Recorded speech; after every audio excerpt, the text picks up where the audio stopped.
הוא היה מאוד אהוב. ילד סקרן, ספורטאי, חברותי עם החברים שלו, חמוד לאללה. הוא היה חכם בטירוף, וגם סקרן בטירוף.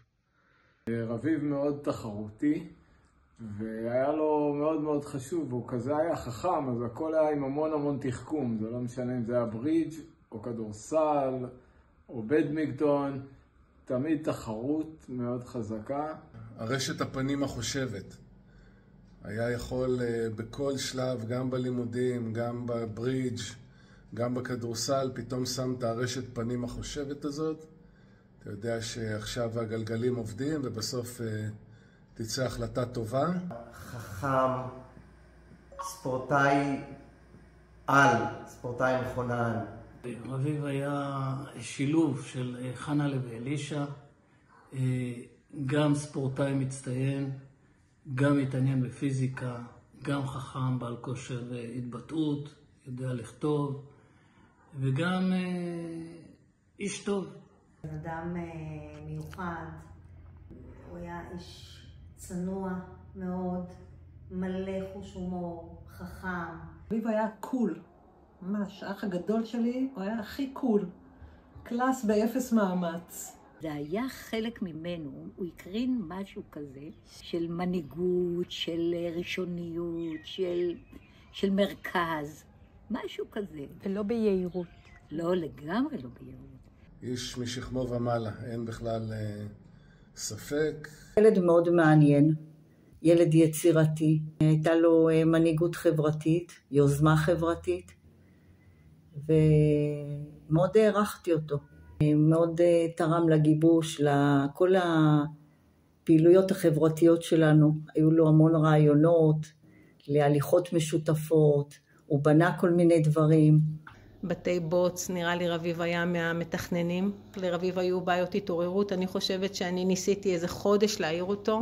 אחרי חודש אמרתי שאין סיכוי שמישהו אחר ינסה, אני לא מוכנה יותר. ומדי פעם הייתי משכים אותו כי הוא לא כך הצליח לקום בבוקר, אז הייתי נכנס אליו. והייתי מעיר אותו, הוא היה מתחיל ללבוש את המכנסיים והיה נרדם בין כפתור לכפתור. מתנהל איתו עם עיניים עצומות לכיוון האוטובוס, עם נעל אחת ביד ונעל אחת על הרגל. אני האמת לא ממש זוכר, אבל אני מאוד זוכר שהייתי רואה אותו ונורא נהנה לראות אותו משחק כדורסל במגרש בקיבוץ, או כדורגל בבריכה, תמיד הוא היה גם משחק חכם וגם יפה, שזה היה כיף לראות. מושא להערצה. ואני חושב שקשה מאוד לדעת מה הוא היה נהיה בסוף. אבל הוא היה הבן אדם הכי חכם שאני הכרתי. כשרביב נולד, אז אני ושולי היינו דודות שלו, והיינו גאות עד לב השמיים. רביב הוא היה ענין טעם, באמת היה לו טעם משובח בהכל, גם בספרים, הוא היה לבוש טוב כמו שצריך, ובמוזיקה. היה לו טעם משובח במוזיקה, נורא אהבתי ללכת לחדר שלו בקיבוץ ולשמוע את התקליטים שלו. רביב אני זוכרת מאוד אהב מוזיקה, ויחד עם חברים טובים שלו בנעורים, הם תמיד היו משמיעים כל מיני, שמים כל מיני תקליטים. ידעתי שיש לו טעם מוזיקלי כזה מאוד מעודן ומתקדם. בזכותם הכרתי את הפינק פלויד וכל מיני להקות רוק קצת יותר כאלה כבדות. ממש הוא השאיר מורשת מוזיקלית מפוארת. הכי זוכרת שהוא היה תמיד מאחר, או לא מאחר אבל מגיע על הקסקס. היה לו תכונה של הערכה של תוספת הזמן המקסימלית. היינו נוהגים לאחר לאוטובוס בדקה 93, לתפוס אותו במדרגות ליד בית העם. זה היה ממש על הקסקס, שיפוט מאוד מדויק הוא היה קורא לזה. הוא דף אצל סבתא שושנקה. אני חושבת שרביב מאוד מאוד אהב את הקרובית של סבתא שושנה, ותמיד הייתה כל כך נהנית להכין את זה. בארוחות 4 אצל סבתא, גם אם זה היה באמצע השבוע, אז הכרובית היה תמיד ראשים ופרחים יפים גדולים שחיכו, וכמה כאלה שצפים בשמן בסוף, שזה היה בשבילי, זאת אומרת, הגדולים היו שמורים לרביב. זה שמור לרביב. זה שמור לרביב. לא נותנת שזה ייגמר, הכרובית. הוא הבן הבכור, יודע את מעמדו. הוא היה הנכד הבכור, הנכד הבכיר. שרביביק היה הנכד המועדף. אני זוכר את רביבי, האח הבכור שלי. תמיד הוא יהיה האח הבכור, למרות שהוא נשאר מאוד צעיר. תמיד היה חשוב לו כל דבר שהוא עשה, עם המון תחבולות ותחכום וכישרון, הוא היה מאוד מוכשר. הוציא את הלימודים מפה, בקצה האצבע. היית מתחיל לזוף, אתה לא מכין, אל תדאג, יהיה בסדר. יהיה בסדר שלא היה משהו. ואנחנו כל הזמן ראינו שבאמת היה בסדר. שהיינו טלי, רביב ואני באותו חדר, ואנחנו היינו עושות מלא השתוללויות, ונראה לי רביב היה המוח השקט מאחורי ההשתוללויות, וגם כמובן ששתינו היינו מאוהבות בו. זוכרת שישנו יחד באותו חדר, אני פחדתי בלילה, ורביב הציע משחק שאנחנו נסתכל על הסמיכות שלנו, ונמצא בסמיכות כל מיני דמויות בחושך.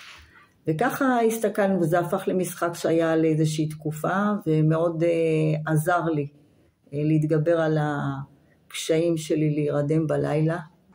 רביב בן 2 מגיע עם ההורים שלו לביקור אצל ההורים שלנו במעוז אביב, והם, ההורים הגדולים, החליטו לצאת לסרב, להשאיר אותי בייביסיטר. כמובן שרביב מתעורר, איפה אמא, איפה אבא, בכי נורא. רביב רק התחיל לדבר, למד הוא לא ידע להגיד, ואני אומר לו, אבל רביב, אני פה, הכל בסדר. והוא מתחיל לצעוק עליי, תסתייק מפה. אמר לו, למה רביב, אני ההורה התורן. אתה תסתייק מפה. בקיצור, את החוויה הזאת אני לא אשכח, בייביסיטר אני לא אעשה יותר לעולם. היה איזה ערב, לא זוכר, ישנו אצל סבא וסבתא, אני ואורי, ולאורי כאבה הבטן, והוא בכה. היה מאוד קטן כנראה. אני זוכר שהלכתי לבית ילדים של רביב, השארתי את אורי בוכה בבית, והגעתי לשם, ראיתי את רביב שם עם כל החבר'ה משחקים פינג פונג. ואז אני הגעתי כזה בחושך, ורביב אמר, מה אתה עושה פה ירון? אמרתי, אורי, כואב לאורי הבטן, הוא בוכה. רביב אמר, אין בעיה, אין שום בעיה, הביא איזה צוות, הוא מיד ארגן צוות של בנים, לא זוכרים, גם היו בנות. בכל מקרה, הם הגיעו לבית של סבא וסבתא, טיפלו באורי, הרגיעו אותו, השכיבו אותו לישון, ובזה חזרו לבית הילדים לשחק פינג פונג כנראה, ואנחנו נשארנו שמחים בבית. היינו בבית של חנה ואלישע, אני עמדתי והסתכלתי, ורביב ואסף היו עסוקים בלנעול את לירון בחדר. הוא היה מתאכזר לאסף בצורה די קיצונית לפעמים. תמיד עד הצבא, את הנושא של הנוגרות והמכות והעימותים בינינו. אמרו לי ממנו שהוא היה הרבה פעמים בשמחה מסיע אותי לתל אביב. ואני בגלל זה בשמחה הייתי נותן לו את האוטו שיסיעו אותו לצבא. אני זוכרת שבאחת הפעמים תפסתי איתו טרמפ לתל נוף, אני הייתי ברחובות, הוא היה צריך להגיע לתל נוף, והיה לנו טרמפ טיסה מרמת דוד, וכמובן יוצאים על הדקה האחרונה, ואיחרנו. ואז התגלגלנו באוטובוסים. יודע למשוך אותך עד קצה העצבים. שולט בעסק, איך להרגיז, אבל לא עד הסוף.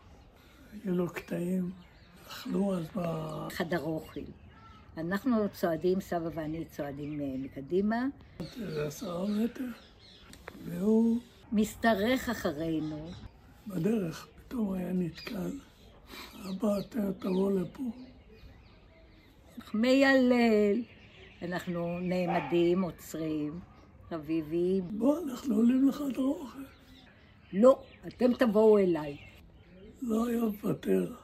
הקטע הזה שלא לבדוק את הגבולות כל הזמן, עם מי ועם מה וגם איתנו. ידענו שהוא עושה עבודה על חורים שחורים. חורים שחורים, על החלל. אני זוכר נכון, הוא כתב את העבודה שלו, עבודת גמר בפיזיקה. ואני שלא למדתי פיזיקה ולא היה לי מושג ירוק, הצלחתי להבין מה זה חורים שחורים. הוא שיתף אותנו וזה היה ממש מעניין. התגלו לי עולמות חדשים שלא הייתי בכלל מודעת אליהם. זה היה די מדהים וזה זכור לי מאוד חזק.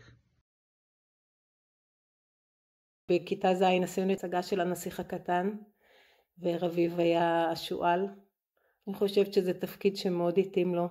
קודם כל זה התאים לרביב להיות השואל. שאלת אותי בהתחלה איך היה רביב. זה היה רביב, פיקח כזה, את יודעת, ויכול היה להיות ערמומי. הוא באמת היה כזה, הוא היה סוג של שואל. אבל באמת גם מין שואלי כזה, והוא כל כך, הדמות הזו ורביב זה כל כך התחבר יחד. ולאורך השנים אני הרבה פעמים נזכרת במה שהשואל אומר, שאם תרצה שיהיה בינינו קשר אז אתה צריך לאלף אותי. הנסיך הקטן אילף אותו. מה זה לאלף אותו? לקרב אותו? מה זה מאולף? זהו עניין שהזניחו יתר על המידה, הסביר השואל, ופירושו לקשור קשרים. לקשור קשרים? אמת נכון הדבר, ענה השואל. בעיניי אינך עדיין נער קטן שאינו שונה מ100,000 נערים קטנים אחרים. אין לי צורך בך, אף אתה אינך זקוק לי. בעיניך אתה אינני אלא שואל, הדומה ל100,000 שואלים אחרים. אך אם תאלפני, נהיה זקוקים איש לרעהו. אתה תהיה בשבילי אחד ויחיד בעולם, ואף אני אהיה בעיניך אחד ויחיד בעולם כולו. והקטע של הפרידה שם, שהנסיך הקטן אומר, הגיעה שעת הפרידה, אומר לשואל. הנסיך הקטן אילף את השואל, אך הנה הגיעה שעת הפרידה. אוי, קרא השואל, בכו אבכם תעזבני. בך האשם, אמר הנסיך הקטן, כי לא נתכוונתי כלל להרע לך. אתה ביקשתני כי אאלף אותך. אמת, נכון הדבר, הודה השואל. אך כעת בכו תבכה, אמר הנסיך הקטן. אכן, השיב השואל, אם כן, אתה נמצא מפסיד. לא, אני נמצא נשכר, בגלל עין הזהב אשר לשיבולים, אמר השואל. וזה היה, האמירה הזאת עד היום היא הולכת איתי, שבכל זאת התקופה הזו שחווינו אותו והיינו איתו ביחד, היא כל כך יקרה והיא כל כך משמעותית לנו, שגם אם הסיום היה מוקדם מדי, צעיר מדי, זה נשאר, החלק הנפלא הזה של עין הזהב אשר לשיבולים. טסתי עם רביב את הטיסת הסולו הראשונה שלו על פנטום, וטסתי איתו גם את הטיסה האחרונה שלו. הטיסה ממנה הוא לא חזר. המעניין הוא שבשתי הטיסות לא היינו אמורים לטוס ביחד. זה ציוות שהשתנה דקות לפני שיצאנו מהטייסת. גורל. באותו יום, 8 לינואר, לפני 39 שנים, יצאנו שני חבר'ה צעירים להוביל רביעייה לתרגול שאנחנו מאוד אוהבים, קרב אוויר באזור ים המלח. אזור נמוך, הפעם בשם שינוי זה היה קרב אוויר עם גובה נמוך במיוחד. ואנחנו מגיעים בשמחה רבה לשטח, מתחילים את המשימה, התרגול מתחיל, ואז ברגע שאנחנו יוצאים למפגש ופותחים את המנועים לכוח מלא, שומעים פתאום רעש של גריסה ממנוע ימין. הצליל האחרון שנשמע על הקשר, פנים, חוץ, היה של שנינו כזה, מין כזה מה לכל הרוחות קרה כאן, מה זה הרעש הזה. תוך שאנחנו מבינים שנגמר התרגול, וכנראה צריך לחזור לנחיתה. אבל המטוס חשב אחרת, הוא מבחינתו רק התחיל, והמשיך, המנוע התפרק, כנף נופלת, זנב, המטוס מתמרן בתמרון בלתי נשלט, כשאנחנו בגובה נמוך, אש עופפת את הקוקפיט, רעש גדול וכו'. קיצור, הרבה פירוטכניקה, גידה מושלמת של הפנטום. ברגע הזה רביב עשה את הדבר האולטימטיבי שאפשר לצפות מטייס קרב, היחיד שהיה נכון לעשות, וזה למשוך בידיעות הנטישה, כפי שוועדת החקירה אישרה, ולהוציא אותנו מהמטוס.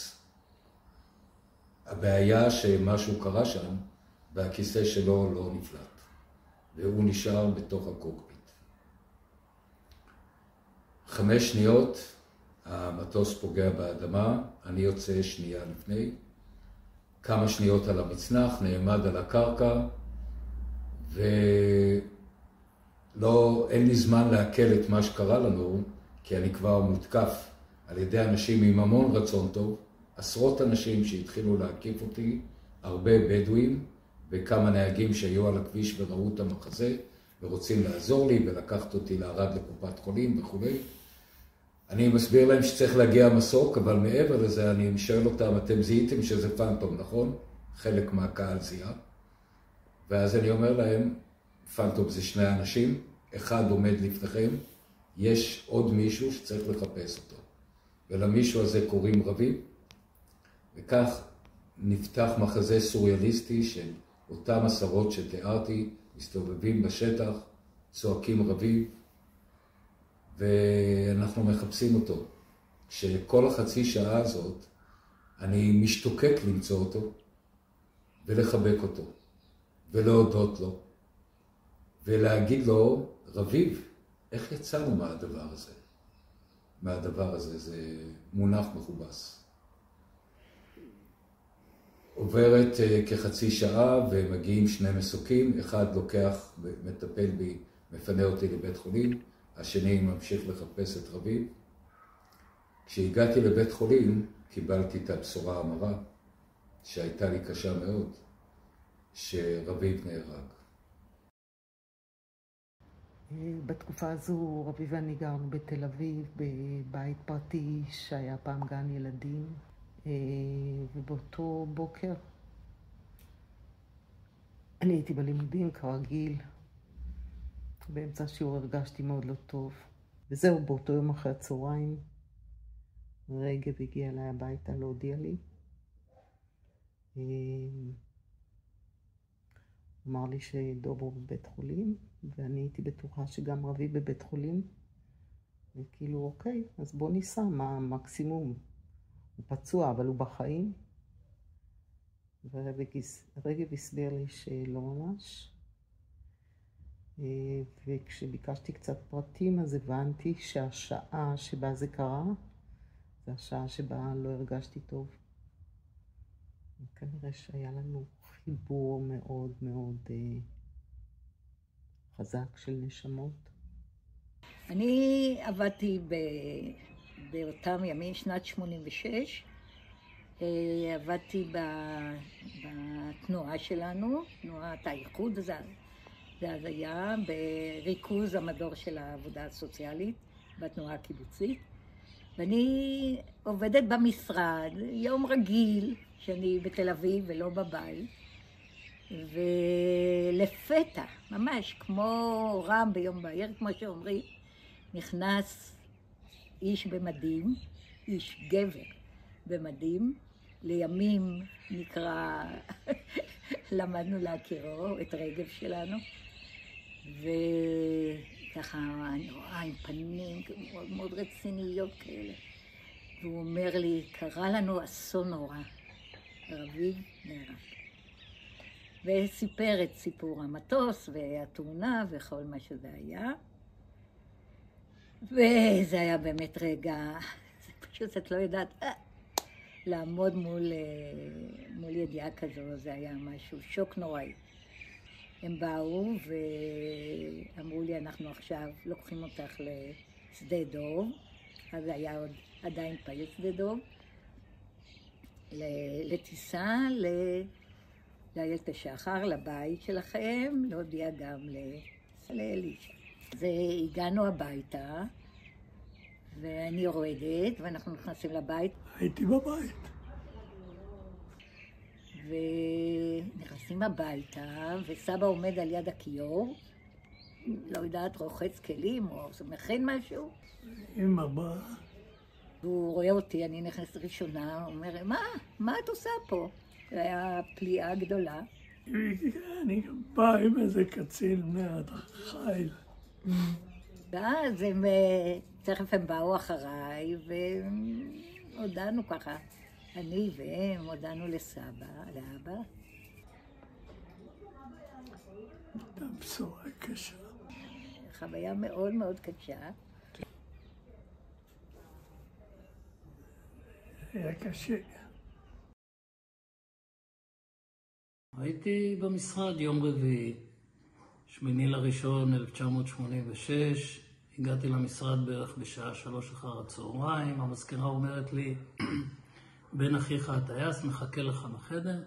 הבנתי שזה אסף, כי הוא אמר לי יום קודם שלמחרת הוא עם הטייסת בטיול בתל אביב, ואני מגיע, אסף סגור, היה איתו עוד איזה חבר מהטייסת, גם כן סגור, ואסף אומר לי, אורי, אני צריך את העזרה שלך. לא, מה קרה? אמר לי, לרביב הייתה תאונה. אני כעורך דין מיד ראש שלי על תאונת דרכים שצריך את העזרה שלו. ואז אחרי שהות קלה הוא אומר לי, ורביב נהרג. פטיש נפל על הראש.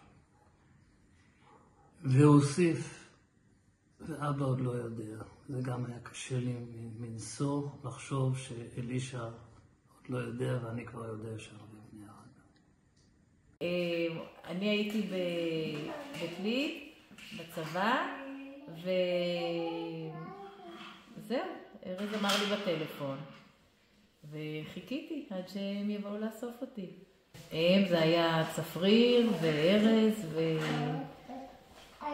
לא יודעת, היינו מלא אנשים באוטו קטן, והגענו הביתה. הייתי בבית העם. בהגברה לאירוע שעשו המתנדבים, ופתאום מישהו הגיע, לחש על האוזן, רביב נהרג, ואז עזבתי את הכל, נסעתי הביתה, עם הקלנוע. אני עכשיו קצת מערבב כנראה דמיון וזיכרון, אבל אני זוכר שאני ישבתי בבית של איציק ועדינה, הייתי ילד, גרתי שם, ראיתי טלוויזיה. אם אני זוכר נכון, אז עדינה הייתה בחדר שלה, או עם מאיה, רחצה את מאיה או משהו כזה. אני זוכרת שהייתי בדיוק רחצתי אותך ומישהו בא.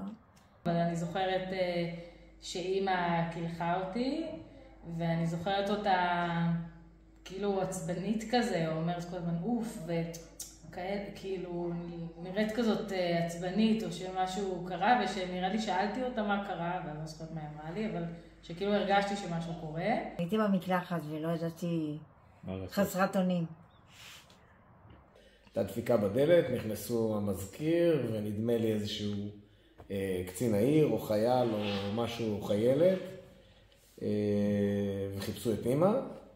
אני חושב שאני קראתי לה, או שהיא שמעה ובאה, וכמו שהיא ראתה את השלישייה עומדת בדלת, היא פשוט אמרה, לא נכון, או משהו כזה. שוק. אמרו לה כנראה שזה רביב, והיא רצה לפנים הבית. אני לא הבנתי כל כך מה קורה, וישבתי שם נבוך, אני לא זוכר איך זה המשיך אחר כך כבר, אבל לדעתי הם הלכו כי היא פשוט ברחה. חזרתי מפעולה בנוער העובד במגדל העמק, הגעתי לשער, זה היה כבר אחרי 12, ומשום מה השומרים לא פתחו לי את השער. אחרי כמה דקות יצא אליי רביד גלילי, נכנס לאוטו, סיפר לי את הסיפור. זהו, ומפה הכל התגלגל. עד עצם היום הזה, 39 שנים. זה היה ב-86. אני הייתי במילואים במצפה, נראה לי באזור מצפה רמון, שם באיזה בסיס נידח.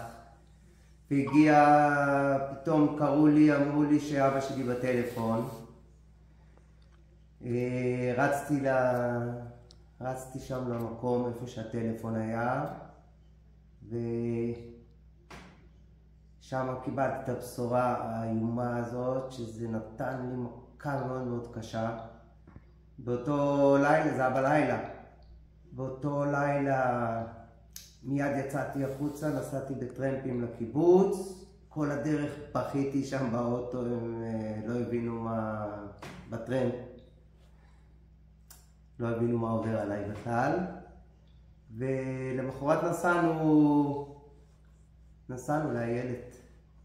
אני הייתי בנווה שלום, בשנת שירות, והייתה שעת ערב, כבר חושך, ואורי הגיע עם חבר שלו, עם דוידזון, הודיעו לי שהם מחפשים אותי, יצאתי החוצה ורצתי אליהם, רצתי לאורי בשמחה, וכבר בדרך שרצתי אליו הבנתי שכנראה שמחה אין פה.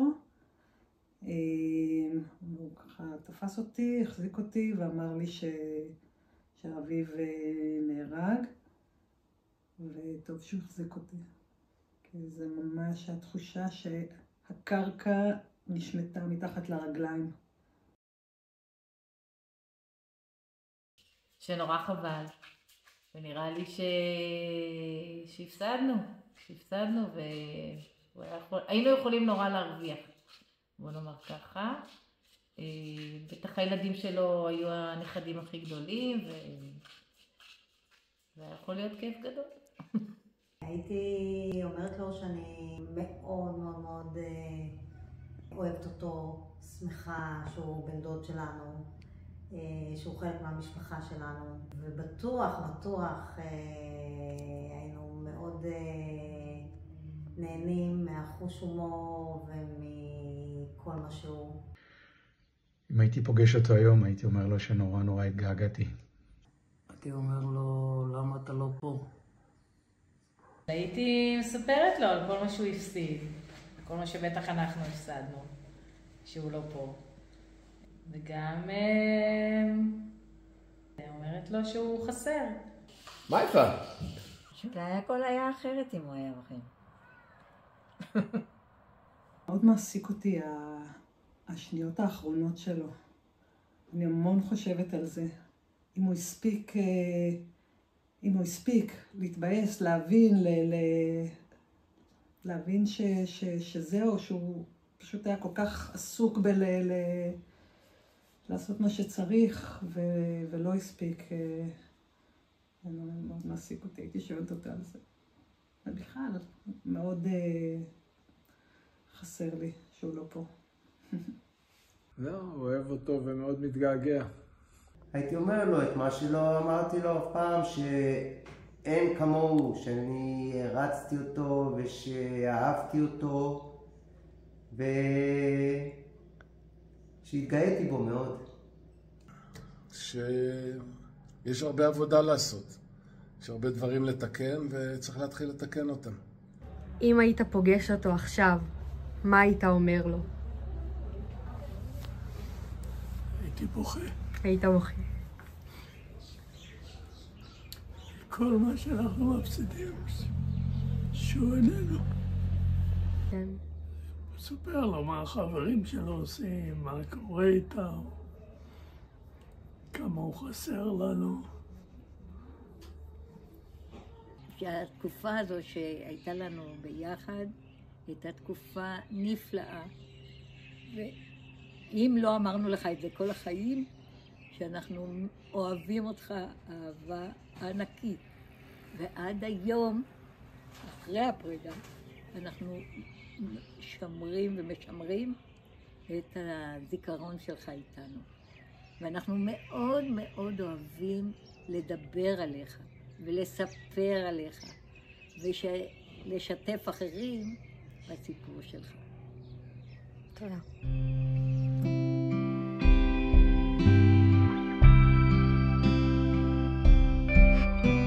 אומרים שאין תרופה לכאבים, לא מלמדים אותנו איך לאלף געגועים, מלמדים אותנו איך להעמיד פנים. הכל צומח, הכבישים הביאים